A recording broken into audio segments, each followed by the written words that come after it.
ಈಗಾಗಲೇ ಸರ್ಕಾರದ ನಿರ್ಧಾರ ಪಾರ್ಕ್ನಲ್ಲಿ 5% ಜಾಗವನ್ನ ಖಾಸಗೀಕರಣಕ್ಕೆ ಅಂದ್ರೆ ವಾಣಿಜ್ಯವಾಗಿ ಮಾರಾಟ ಮಾಡೋದಕ್ಕೆ ತಯಾರಿಯನ್ನು ನಡೆಸಿರುವಂತದ್ದು. ಬಟ್ ಇದೀಗ ಅದರಲ್ಲಿ Lal Bagh Cubbon park Sankey ಟ್ಯಾಂಕಿಗೆ ಬರಲಿದೆಯಾ ಕುತ್ತು ಅನ್ನೋದು ಇಲ್ಲಿ ನಮಗೆ ಪ್ರಶ್ನೆ ಮೂಡ್ತಾ ಇದೆ. ಯಾಕಂದ್ರೆ ಬೆಂಗಳೂರಿನಲ್ಲಿ ದೊಡ್ಡ ಪಾರ್ಕ್ಗಳು ಅಂತ ನೋಡಿದಾಗ ಈಗ ಲಾಲ್ ಬಾಗ್ ಅಂತ ನೋಡ್ಬೋದು, ಕಬ್ಬನ್ ಪಾರ್ಕ್ ನೋಡ್ಬೋದು, ಅದರಲ್ಲಿ ಈ ಸ್ಯಾಂಕಿ ಟ್ಯಾಂಕಿಯಲ್ಲಿ ಕೂಡ ಅಲ್ಲೂ ಕೂಡ ಆ ಪಾರ್ಕ್ ಕೂಡ ಜನ ಹೆಚ್ಚಾಗಿ ವಿಸಿಟ್ ಅನ್ನ ಕೊಡ್ತಾರೆ. ಬಟ್ ಈಗ ಈ ಎಲ್ಲ ಪಾರ್ಕ್ಗಳಿಗೆ ಕುತ್ತು ಬರುತ್ತಾ ಅನ್ನೋದು ಇಲ್ಲಿ ನಮಗೆ ಬರುವಂತ ಪ್ರಶ್ನೆ. ಯಾಕಂದ್ರೆ ಬೆಂಗಳೂರಿನಲ್ಲಿ ಪಾರ್ಕ್ ಅಂತ ಬಂದಾಗ ಯಾವ ನಮಗೆ ಮೇನ್ ಆಗಿ ಕಾಣಿಸೋದು ಅಲ್ವಾ? ಈಗ ಪಾರ್ಕ್ನಲ್ಲಿ 5% ಜಾಗವನ್ನ ಅಂತ ಅಲ್ಲಿ ಸರ್ಕಾರ ತೆಗೆದುಕೊಳ್ಳುತ್ತೆ, ಅಂದ್ರೆ ಖಾಸಗಿಯಾಗಿ ಮಾರಾಟ ಮಾಡುತ್ತೆ ಅಂತ ಅಂದಾಗ ಬೆಂಗಳೂರಿನ ಉಸಿರು ಕಸಿಯಲು ಸರ್ಕಾರ ನಿರ್ಧಾರವನ್ನ ಮಾಡಿಕೊಂಡಿದೆ ಅಂತ ಅರ್ಥ. ಕರ್ನಾಟಕ ಸರ್ಕಾರಿ ಉದ್ಯಾನವನಗಳ ತಿದ್ದುಪಡಿ ವಿಧೇಯಕ ಅಂಗೀಕಾರ ಆಗಿದೆ. ಬೆಳಗ್ಗೆ ವಿಧಾನಸಭೆಯಲ್ಲಿ ಈಗ ಪರಿಷತ್ನಲ್ಲಿ ವಿವಾದಿತ ಬಿಲ್ ಅಂಗೀಕಾರ. ಉದ್ಯಾನವನಗಳ ವಿಧೇಯಕಕ್ಕೆ ರಾಜ್ಯಪಾಲರ ಅಂಕಿತ ಮಾತ್ರ ಬಾಕಿ ಇರುವಂತದ್ದು. ಈಗ ಈ ಬಿಲ್ಗೆ ರಾಜ್ಯಪಾಲರ ಅಂಕಿತ ಬಿದ್ದರೆ ಪಾರ್ಕ್ಗಳ 5% ಜಾಗ ಇರಲ್ಲ. ಪಾರ್ಕ್ನ 5% ಜಾಗ ಸಾರ್ವಜನಿಕ ಪ್ರಯೋಜನಕ್ಕೆ ಮೀಸಲು ಆಗಿರೋದಿಲ್ಲ.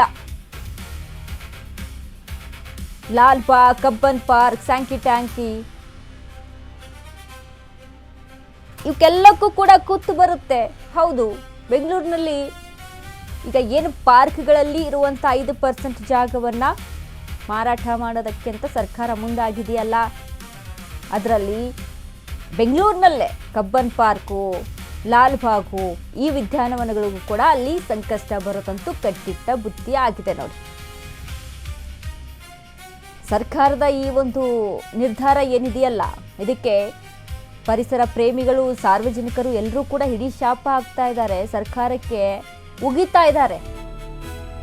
ಏನ್ ಮಾಡಕ್ ಹೋಗ್ತಾ ಇದೆ ಸರ್ಕಾರ? ಸಾರ್ವಜನಿಕರ ಜಾಗವನ್ನ ಯಾಕೆ ಇದು ಮಾರಾಟವನ್ನ ಮಾಡೋದಕ್ಕೆ ಮುಂದಾಗ್ತಾ ಇದೆ? ಪಾರ್ಕ್ಗಳು ಅಂತ ಅಂದಾಗ ಹಿರಿಯರು, ವೃದ್ಧರು, ಮಕ್ಕಳು ಎಲ್ಲರೂ ಕೂಡ ಆಟವಾಡ್ತಾ ಇರ್ತಾರೆ, ಓಡಾಟವನ್ನು ನಡೆಸ್ತಾ ಇರ್ತಾರೆ. ಸಾಯಂಕಾಲ ಆದರೆ ಸಾಕು, ಬೆಳಿಗ್ಗೆ ಆದರೆ ಸಾಕು, ಜನ ಹೇಗೆ ತುಳುಕ್ತಾ ಇರುತ್ತೆ ಪಾರ್ಕ್ಗಳಲ್ಲಿ ಅಂತ ಅಂದಾಗ ಒಂಚೂರು ಏನೋ ಫ್ರೆಶ್ ಗಾಳಿ ಸಿಗ್ಲಪ್ಪ, ಮೈಂಡ್ ಫ್ರೆಶ್ ಆಗಲಿ ಅಂತ ಹೋಗಿ ಅಲ್ಲಿ ವಾಕಿಂಗನ್ನು ಮಾಡಿಕೊಂಡು ವ್ಯಾಯಾಮಗಳನ್ನು ಮಾಡ್ಕೊಂಡು ಬರ್ತಾರೆ. ಬಟ್ ಅದರಲ್ಲೂ ಕೂಡ ಸರ್ಕಾರ ಈಗ ಬಿಸ್ನೆಸ್ಗೆ ಮುಂದಾಗಿದೆಯಲ್ಲ, ಸರ್ಕಾರದ ಬೊಕ್ಕಸೆ ಖಾಲಿಯಾಗಿದೆಯಲ್ಲ, ಅದನ್ನ ಯಾರ ಮೇಲೆ ಹಾಕಬೇಕು? ಸಾರ್ವಜನಿಕರ ಮೇಲೆ ಹಾಕಬೇಕು. ಈಗ ಆ ಕೆಲಸವನ್ನ ಇಲ್ಲಿ ಸರ್ಕಾರ ಮಾಡ್ತಾ ಇದೆ. ರಾಜಕೀಯದಲ್ಲಿ ಇರುವಂತಹ ನಾಯಕರು ಬಿಸಿನೆಸ್ ಮನ್ಗಳಾದಾಗ ಯಾವ್ದಾವ್ದನ್ನ ಎಲ್ಲಿ ಮಾರಿದ್ರೆ ಎಲ್ಲಿ ಲಾಭ ಬರುತ್ತೆ ಅನ್ನೋದನ್ನೇ ನೋಡ್ಕೊಳಕ್ಕಾಗುತ್ತೆ. ಇಲ್ಲಿ ಮೊನ್ನೆ ಅಷ್ಟೇ ನಾವು ನೋಡ್ಲಿಲ್ವಾ, ಗೌತಮ್ ಅದಾನಿಯನ್ನ ಡಿ ಕೆ ಶಿವಕುಮಾರ್ ಭೇಟಿಯಾಗಿದ್ದು, ಅಲ್ಲಿ ಕೇಂದ್ರದಲ್ಲಿ ನೋಡಿದ್ರೆ ರಾಹುಲ್ ಗಾಂಧಿ ಉಗಿದು ಉಪ್ಪು ಹಾಕ್ತಾರೆ. ವಿಪಕ್ಷಗಳನ್ನ ಅಂದ್ರೆ ಕೇಂದ್ರ ಸರ್ಕಾರವನ್ನ ಟೀಕೆ ಮಾಡಬೇಕು ಅಂತ ಅಂದ್ರೆ ಅಲ್ಲಿ ಅದಾನಿ ಹೆಸರೇ ಮುನ್ನೆಲೆಗೆ. ಇಲ್ಲಿ ಕರ್ನಾಟಕದಲ್ಲಿ ಈ ಪರಿಸ್ಥಿತಿ ಏನಿದು? ಪಾರ್ಕ್ ಸಂರಕ್ಷಣೆ ತಿದ್ದುಪಡಿ 1975ರಲ್ಲಿ ರಾಜ್ಯದ ಸರ್ಕಾರಿ ಉದ್ಯಾನವನಗಳು ಮತ್ತು ಸಾರ್ವಜನಿಕ ಪಾರ್ಕ್ಗಳನ್ನ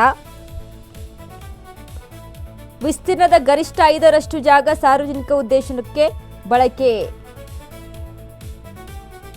ಶೇಕಡಾ 5% ಭೂಮಿಯನ್ನ ಮಾರಾಟ, ಗುತ್ತಿಗೆ ಕೊಡುವ ವಿನಿಮಯಕ್ಕೆ ಅವಕಾಶ ಇರುತ್ತೆ. ಅಡಮಾನದ ಮೂಲಕವಾಗಿ ಪಾರ್ಕ್ ಜಾಗವನ್ನ ವರ್ಗಾಯಿಸಲು ಅವಕಾಶ. ಈ ಜಾಗವನ್ನ ಕೇವಲ ಸರ್ಕಾರಿ ಇಲಾಖೆಗಳು, ಶಾಸನಬದ್ಧ ಪ್ರಾಧಿಕಾರಗಳು, ಸರ್ಕಾರಿ ಸ್ವಾಮ್ಯದ ಕಂಪನಿಗಳು ಹಾಗೂ ಸ್ಥಳೀಯ ಸಂಸ್ಥೆಗಳು ಬಳಸಬಹುದು. ಕೇವಲ ಸಾರ್ವಜನಿಕ ಉಪಯುಕ್ತತೆಯ ಯೋಜನೆಗಳಿಗೆ ಬಳಸಬಹುದು. ಮಾನ್ಯ ಸಭಾಪತಿಗಳ ವಿಧಾನಸಭೆಯಿಂದ ಅಂಗೀಕೃತ ರೂಪದಲ್ಲಿರುವ 2026ನೇ ಸಾಲಿನ ಕರ್ನಾಟಕ ಸರ್ಕಾರಿ ಉದ್ಯಾನವನಗಳ ಸಂರಕ್ಷಣೆ ತಿದ್ದುಪಡಿ ವಿಧೇಯಕವನ್ನು ಪರ್ಯಾಲೋಚಿಸಬೇಕೆಂದು ಸೂಚಿಸುತ್ತೇನೆ. ಕರ್ನಾಟಕ ಸರ್ಕಾರಿ ಉದ್ಯಾನಗಳ ಸಂರಕ್ಷಣೆ ತಿದ್ದುಪಡಿ ವಿಧೇಯಕ 22,000 ಅನ್ನು ಪರ್ಯಾಲಿಸಬೇಕು ಎಂದು ಪ್ರಸ್ತಾವನೆಯನ್ನು ಮಂಡಿಸಲಾಯಿತು. ಮಾನ್ಯ ಮಂತ್ರಿಗಳು,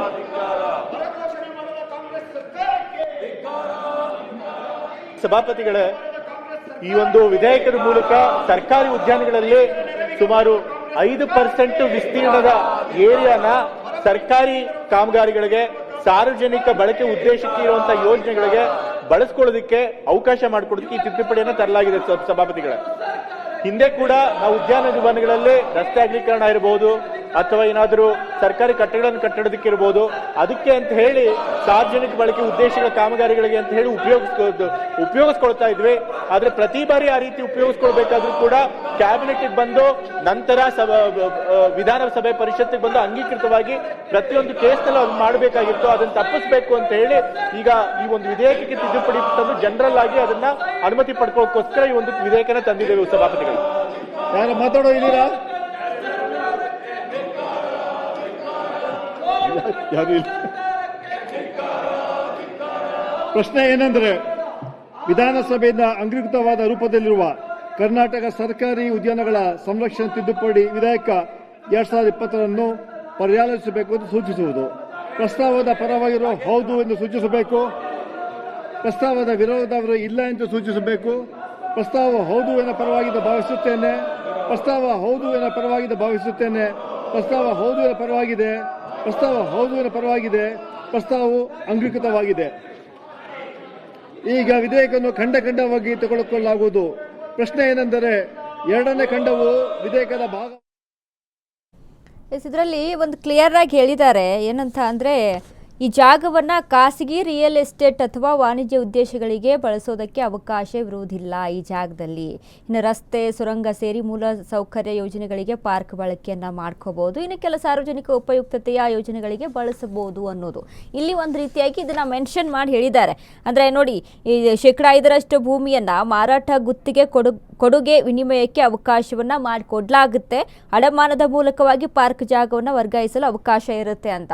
ಸೊ ಈ ರೀತಿಯಾಗಿ ಅಲ್ಲಿ ಅವಕಾಶವನ್ನು ಮಾಡಿಕೊಟ್ಟಿದ್ದಾರೆ. ಬಟ್ ಆದರೂ ಕೂಡ ಪಾರ್ಕ್ ಬಿಲ್ಗೆ ವಿರೋಧ ಯಾಕೆ? 17 ಕಿಲೋಮೀಟರ್ ಉದ್ದದ ಸುರಂಗ ರಸ್ತೆ ಆದರೆ ಟನೆಲ್ ರೋಡ್ ಯೋಜನೆಗೆ ಕಾನೂನುಬದ್ಧ ರಕ್ಷಣೆ ನೀಡಲು ಈ ತಿದ್ದುಪಡಿಯನ್ನು ಮಾಡಲಾಗಿದೆ ಅಂತ ಹೇಳಲಾಗ್ತಾ ಇದೆ. ಇನ್ನು ಬೆಂಗಳೂರಿನ ಪ್ರಮುಖ ಶ್ವಾಸಕೋಶಗಳಂತಿರುವ ಲಾಲ್ಬಾಗ್ ಮತ್ತು ಕಬ್ಬನ್ ಪಾರ್ಕ್ಗೆ ಧಕ್ಕೆ ಬರುತ್ತೆ. ಇದರಿಂದ ಲಾಲ್ಬಾಗ್ನ 6 ಎಕರೆ ಜಾಗವನ್ನು ತಾತ್ಕಾಲಿಕವಾಗಿ ವಶಕ್ಕೆ ಹುನ್ನಾರವನ್ನು ಹಾಕಲಾಗಿದೆ ಇದರಲ್ಲಿ ಅನ್ನೋದು ಕ್ಲಿಯರ್ ಆಗ್ತಾ ಇದೆ. ಇನ್ನು ಲಾಲ್ಬಾಗ್ನ 1 ಎಕರೆ ಜಾಗವನ್ನು ಕಾಯಂ ಆಗಿ ವಶಕ್ಕೆ ಪಡೆಯಲು ಕೂಡ ಹುನ್ನಾರ ನಡೀತಾ ಇದೆಯಾ ಅನ್ನೋ ಪ್ರಶ್ನೆ ಮತ್ತೊಂದು ಕಡೆ. ಉದ್ಯಾನವನಗಳ ತಿದ್ದುಪಡಿ ವಿಧೇಯಕಕ್ಕೆ ಪರಿಸರವಾದಿಗಳಿಂದ ಆಕ್ಷೇಪ ಕೂಡ ಇಲ್ಲಿ ಕೇಳಿ ಬರ್ತಾ ಇದೆ. 17 ಕಿಲೋಮೀಟರ್ ಉದ್ದದ ಸುರಂಗ ರಸ್ತೆ ಯೋಜನೆಗಳಿಗಾಗಿ ಈ ಬಿಲ್ ಅಂತ ಇಲ್ಲಿ ಹೇಳಲಾಗ್ತಾ ಇದೆ ನೋಡಿ. ಸೊ ಇಷ್ಟೆಲ್ಲವನ್ನ ಕೂಡ ಇದರಲ್ಲಿ ಹುನ್ನಾರ ಇರಬಹುದು ಅನ್ನೋದು ಮತ್ತೊಂದು ಕಡೆ ಪರಿಸರ ಪ್ರೇಮಿಗಳು ವಿರೋಧವನ್ನ ವ್ಯಕ್ತಪಡಿಸ್ತಾ ಇದ್ದಾರೆ.